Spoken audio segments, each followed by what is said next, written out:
Hola a todos, ¿cómo están? Bienvenidos.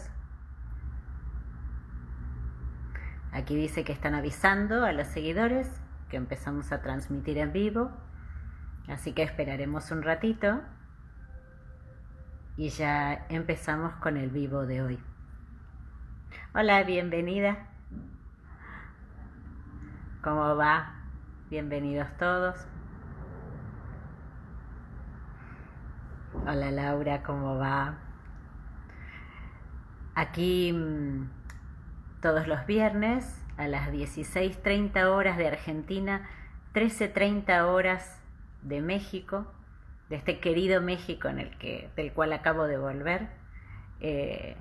Hacemos por Rayuelas Lacanianas, por el Instagram de Rayuelas Lacanianas, estos vivos sobre técnica psicoanalítica, reflexiones acerca de ese entrecruzamiento particular entre la clínica, la técnica y la teoría psicoanalítica.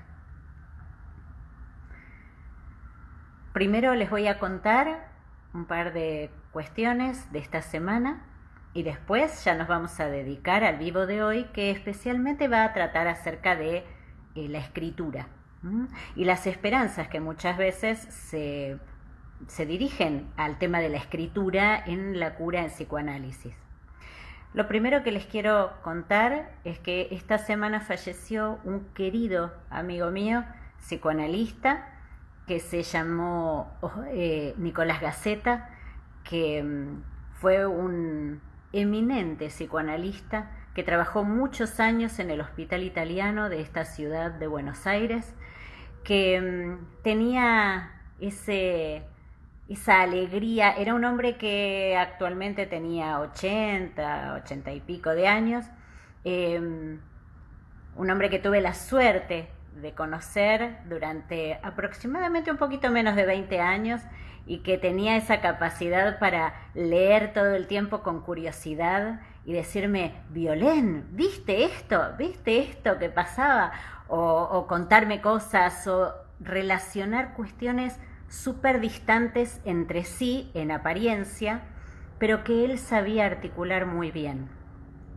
Así que bueno, desde aquí un abrazo a la familia, y del mismo modo que hicimos con Marta Shapira hace unos años cuando murió, otra eminente psicoanalista, nos despedimos con alegría de haber compartido con ellos un pedacito de sus vidas y que dejaron historia aquí en el psicoanálisis argentino, pero a veces son de esos psicoanalistas que dejan huella en sus pacientes, pero tal vez no son conocidos en lo cotidiano, ¿no?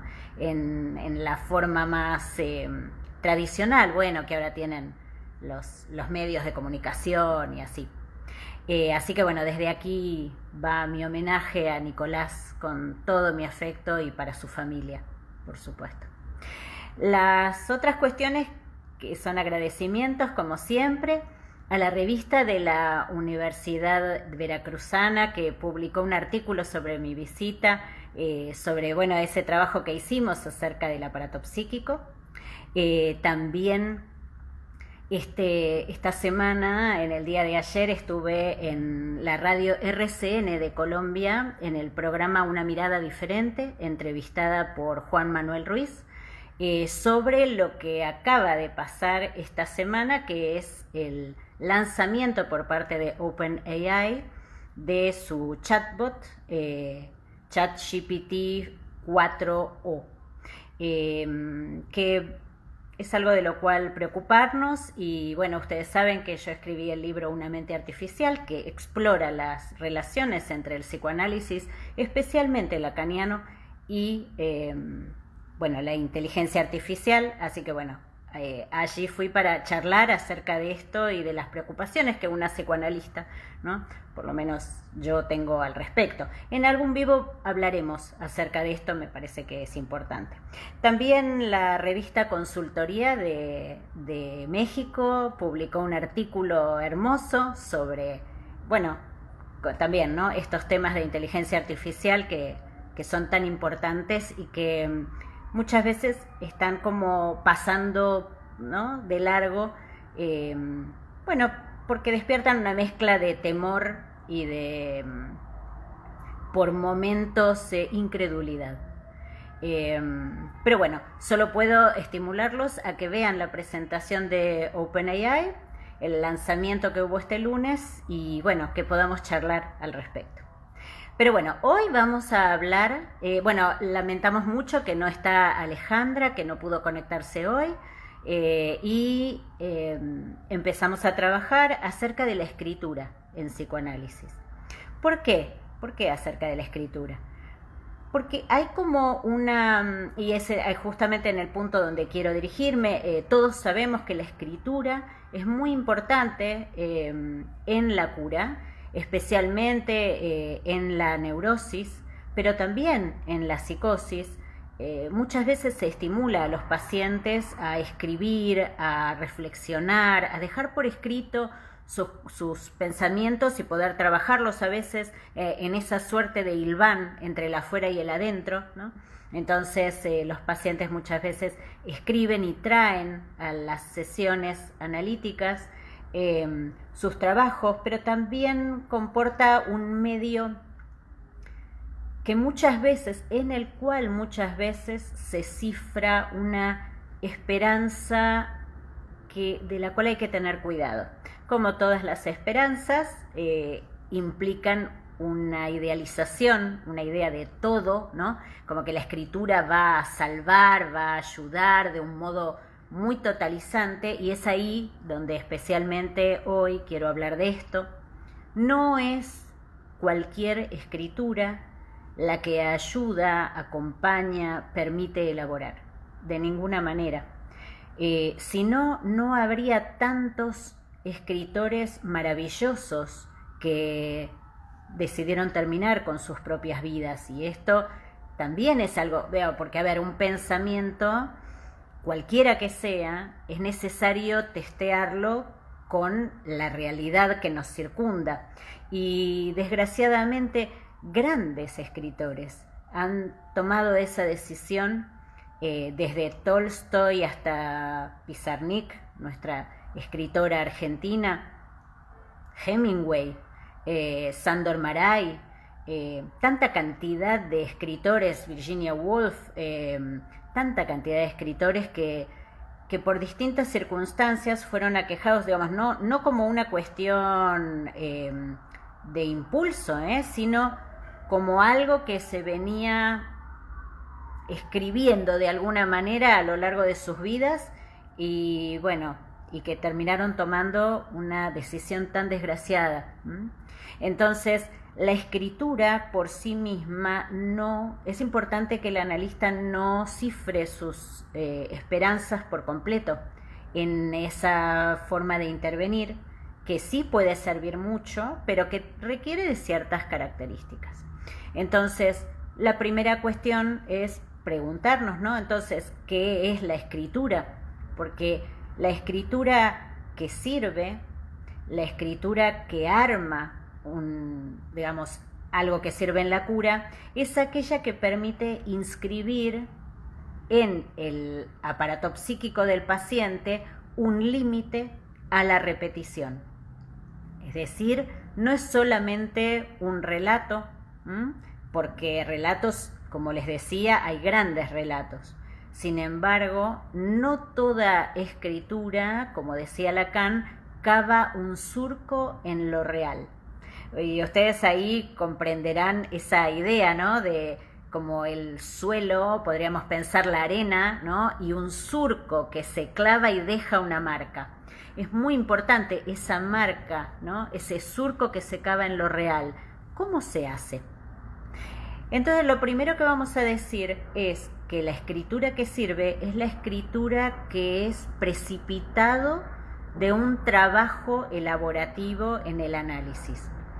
Un trabajo que no necesita ser primero con el analista en presencia y después encontrarse con lo que ocurre, los resultados de eso, sino que es una escritura que es en transferencia, es decir, es una escritura mediante la cual el paciente, a veces estando en su casa, a solas, en un bar, comienza a pensar acerca de lo trabajado, comienzan a ordenarse de distinta manera sus elaboraciones y empieza a producir algo nuevo. ¿Qué implica eso? Y acá les voy a mostrar, ustedes saben que yo siempre les muestro esta especie de nudito Borromeo, la escritura que vale porque acompaña la cura es aquella que logra escribir anudando lo simbólico de la palabra con lo imaginario de las situaciones. Lo imaginario, ¿en qué sentido? En ese punto en el cual el sujeto ha quedado tomado por las emociones especulares, por la interpretación no simbólica, sino puramente superficial de la escena. Superficial no porque sea menos importante, sino de superficie. Una lectura que no incide en lo profundo de las situaciones que relata, sino que las describe propiamente. Entonces, la escritura anuda lo simbólico, vamos a ponerle así, lo simbólico, con lo imaginario y con lo real, es decir, con aquello que está más allá de la palabra, que es del orden de lo propicio, pero que una vez que se instala deja al sujeto muchas veces en un estado de perplejidad. Entonces, ese anudamiento es elaboración. ¿Qué sucede, por ejemplo, en la psicosis? En la psicosis, la escritura puede ser un relato, pero ¿un relato de qué estilo? Un relato que, por ejemplo, puede tener muchas homofonías, porque es un relato que está puesto al servicio de la descarga pulsional, pero ese relato, ustedes saben que, la psicosis es el inconsciente a cielo abierto. Recordarán ustedes, ¿no? Esa definición. ¿Qué implica? ¿Cuáles son las leyes? Algunas de las leyes de lo inconsciente. ¿Cómo se anudan entre sí las representaciones según Freud? ¿Alguno de ustedes recuerda eso? Tal vez alguno pueda acompañarme en estas elaboraciones que voy haciendo junto a ustedes. A ver si a alguien se le ocurre. Si no, avanzaremos. A ver si alguien responde allí.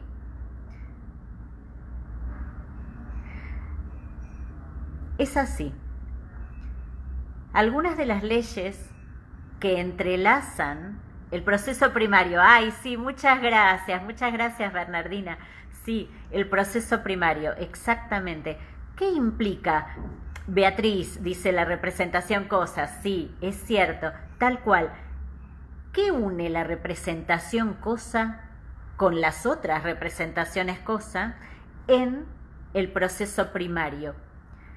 Recordarán ustedes que Freud dice, por ejemplo, que a veces una situación, una representación, ¿sí?, de una situación vivida, queda unida en lo inconsciente por la situación inmediatamente anterior o inmediatamente posterior. Sí, tal cual, Bernardina, la atemporalidad. Justamente iba hacia allí. Entonces, una situación puede quedar, uno podría decir así entre nosotros y no académicamente estricto, que queda pegada con la anterior o con la posterior. Veamos un ejemplo de eso. ¿Recuerdan cuando Freud habla de lo que sucede en el caso del sujeto que queda fijado en el fetichista a los zapatos de la madre? Es un ejemplo clásico, ¿no?, que brinda Freud cuando dice ese niño o niña, vamos a decir así, está mirando el piso, ve los zapatos de su madre, se dirige hacia ver que ella carece del órgano sexual masculino, que en ese momento era el modo en que Freud tenía de explicar una ley igual para todos, ¿no?, la etapa fálica. ¿Y qué hace? Vuelve para abajo y entonces queda fijada la representación de los zapatos, ¿sí? Y él dice, bueno, allí el fetichista conserva de alguna manera una representación que está en lugar de otra cosa. Este es solo uno de los modos en que en el inconsciente funciona, ¿no? Las asociaciones, las representaciones. Otro de los modos, ¿se acuerdan alguno de ustedes, algún otro? Uno de los modos en que también podemos incluir cómo se relacionan es a veces por homofonía. Son significantes, ¿recuerdan? Son significantes, son representaciones las que se unen entre sí en lo inconsciente. Esas representaciones cosa se unen a veces por homofonía, es decir, por algo parecido, suenan igual, pero son en realidad significantes distintos. Entonces, ¿qué ocurre en la escritura psicótica? Que vamos a ver el inconsciente a cielo abierto. Vamos a escuchar a veces o vamos a poder leer en el caso que puedan escribir ese pasaje en el cual un paciente dice algo pero se desliza hacia una palabra que suena igual pero significa otra cosa. Ese deslizamiento, eso que está como casi como nos muestra que hay una superficie, ¿no?, en la cual desliza el significante. Eso nos permite, por ejemplo, leer momentos episódicos en un paciente a veces neurótico que se desenlaza de lo simbólico. Entonces, no necesariamente toda escritura es elaborativa, porque esa escritura, en el caso de la psicosis, desliza, ¿sí? Si les sirve el ejemplo, desliza de un lado al otro, pero no anuda. Lejos de hacer nudo, como aquí, lo que hace es casi como, podríamos decir, ¿no? Estaba justo aquí, bueno, como si deslizara por una de estas líneas y cae. No hay elaboración allí. Entonces, me importa mucho porque hay algo por explicar aquí. Se toma a veces como un todo la escritura, se habla mucho de la escritura y la escritura tiene una lógica diferente que el significante. Y esto también es importante. Así como decimos, bueno, se ve los significantes a cielo abierto, combinados entre sí, en la neurosis, la escritura implica pasar de una lógica del sonido, ¿sí? El significante es acústico, es resto acústico. ¿Recuerdan? ¿Recuerdan cuando Freud habla de esto? Que habla del tema de lo acústico. La escritura ya no tiene que ver necesariamente con lo acústico. La escritura en la neurosis, cuando es escritura que anuda como esto, ya es del orden de lo que Lacan dice, por ejemplo, lo que cesa o no cesa de escribirse. Ustedes vieron que cuando Lacan trabaja el tema de la escritura, que muchas veces no se entiende, se piensa que la escritura es simplemente por escribir y no es de ese orden. Es qué cosa escribe en el aparato psíquico el límite.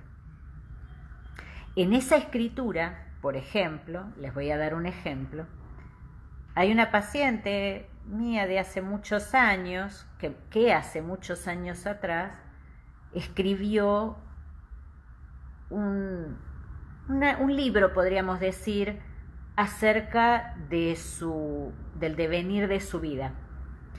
En ese libro ella pudo articular fechas, pudo articular cuestiones que a su conciencia aparecían de un modo y en su trabajo analítico había empezado a, uno diría, temblar, ¿no? había aparecido la duda respecto de esa forma en que le aparecía en su conciencia como de un modo tan claro que era de determinada forma. La escritura allí funcionó casi como al modo investigativo. Era un anudamiento progresivo de lo que le había ocurrido, las situaciones imaginarias, cotidianas que ella describía en su conciencia, anudadas a los efectos que había tenido en lo real y pasando a través del significante. Esto fue escritura, una escritura de elaboración, ¿sí? Pero como les digo, a veces la escritura puede no pasar por una escritura, ¿sí? Por esto que Lacan dice, por ejemplo, del dicho. En castellano muchas veces en las traducciones Lacan habla de lo dicho, la mansión del dicho, dice, ¿no?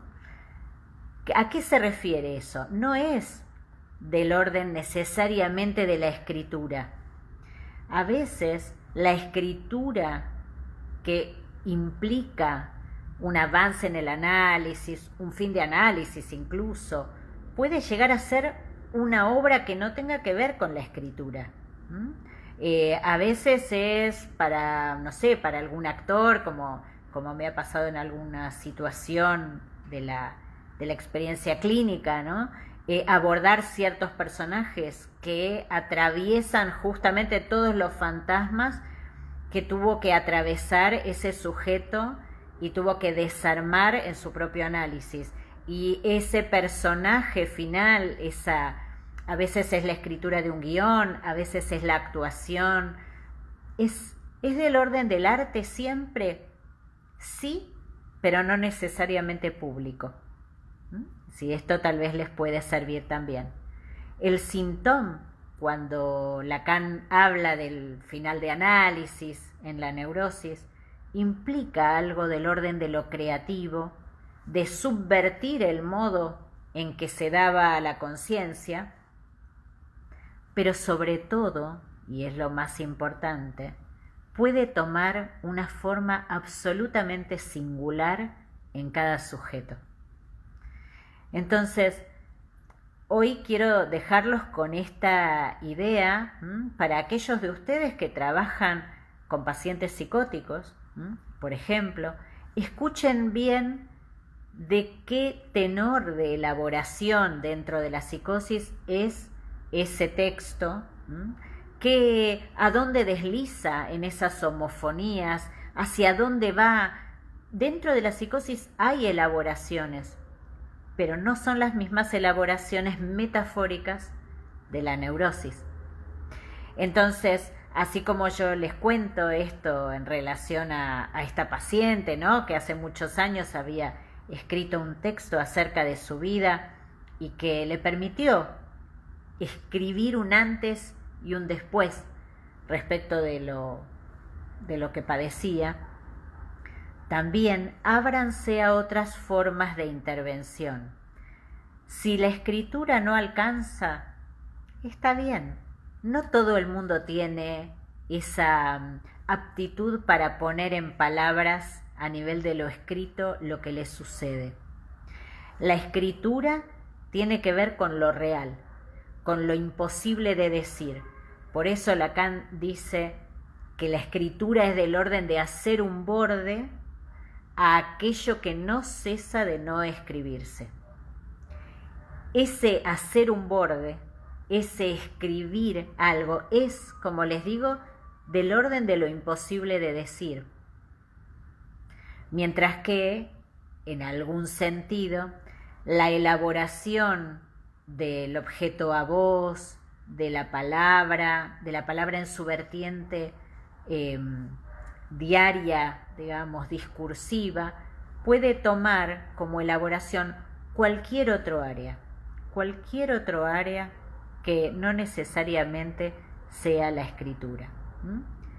Les digo porque también me ha pasado de personas que piden supervisiones y se sienten como en falta por no lograr que sus pacientes escriban. Y esto también hay que tener cuidado, que no se vuelva una cuestión súper yoica. Así que bueno, espero que les haya servido. La semana que viene nos volvemos a encontrar para trabajar otras inquietudes acerca de técnica y teoría y clínica psicoanalítica. Los saludo. Cuídense. Chao, chao.